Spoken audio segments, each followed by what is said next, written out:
ఓం నమో నారాయణాయ నమశివాయ. మహాభారతంలో వనపర్వంలో వచ్చేసి అరణ్యపర్వంలో ఉన్నాం.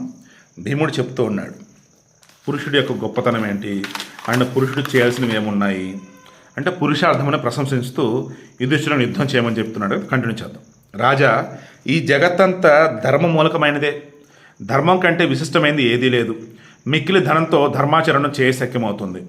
రాజా, భిక్షాటన చేత శారీరక సమచేత కేవలం ధర్మబుద్ధి చేత ధన సంపాదన ఎప్పుడూ సాధ్యం కాదు. పురుష శ్రేష్ఠ, బ్రాహ్మణునికి యాచన చేత కార్యసిద్ధి జరుగుతుంది. కానీ నీ వంటి క్షత్రియునికి యాచన నిషిద్ధం. అందువలన పరాక్రమంతోనే అర్థాన్ని పొందడానికి ప్రయత్నించు. కొంతమంది అడుకోవడానికి ఓకే, నువ్వు మాత్రం రాజువి, యుద్ధం చేయి. అప్పట్లో బ్రాహ్మణులు ఏంటంటే వారు ఓన్లీ ఈ పూజలు వేదాధ్యయనం కాబట్టి వాళ్ళకి ఇంకా ఇది తప్ప వేరే పనేం చేయలేరు వాళ్ళు.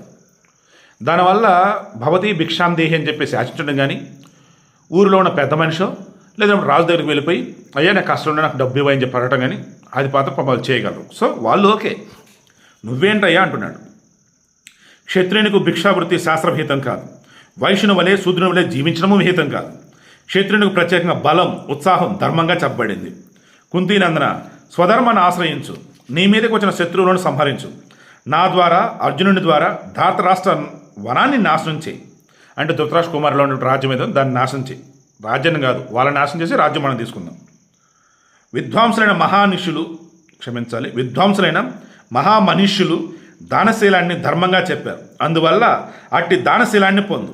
నీవు ఇటువంటి దయనీయమైన స్థితిలో ఉండటం తగదు. రాజేంద్ర, సనాతన ధర్మాలు నీ వెరుగుదువు. నీవు కఠోర కర్మలు చేసే క్షత్రియ కులంలో పుట్టావు. క్షత్రియ జాతికి జనులంతా భయపడతారు. అందువల్ల నీవు నీ అభిజాత్యాన్ని కర్తవ్యాన్ని గుర్తించు. ప్రజాపాలన ధర్మం వల్ల పొందిన ఫలం నీకు గర్హింప తగింది కాదు. ఇది ఈశ్వరునిచే నీకు విహితమైనటువంటి సనాతన ధర్మం.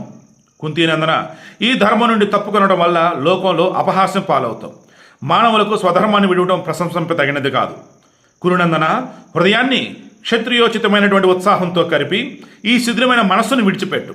పరాక్రమాన్ని ఆశ్రయించి దురంధరుడైనటువంటి పురుషునుల యుద్ధ భారాన్ని వహించు. కేవలం ధర్మాత్ముడైనటువంటి పార్థివుడు ఎప్పుడు కూడా ఈ పృథ్విని జయించలేదు. ఐశ్వర్యాన్ని కానీ రాజలక్ష్మిని కానీ పొందలేదు. వేటగాడు ఎరచూపి ఆశపడే మృగాలను మోసంతో పట్టుకున్నట్టుగా రాజు శత్రువుల పట్ల కూటనీతి ప్రయోగించి రాజ్యాన్ని పొందుతాడు. సోదరులు తమ కంటే పెద్దవారు బలేశ్వరాదులచే అన్ని విధాలా సమృద్ధులు అయిన అసురులను దేవతలు మోసగించి జయించారు. సో తప్పు లేదు, మోసగించవచ్చు ఎప్పుడు అవతలవాడు ఎదవైనప్పుడు, ఇదిగో రాక్షసుడైనప్పుడు. ఈ విధంగా అన్నింటిపై అధికారం బలవంతుడిదని గ్రహించి కూటనీతిని ఆశ్రయించి శత్రువులను జయించని చెప్పేసి అన్నాడు. మరి మీరు కూడా ఎలా జయిస్తారు కింద కామెంట్లో తెలియచండి. రిమైనింగ్ రేపు డిస్కస్ చేద్దాం.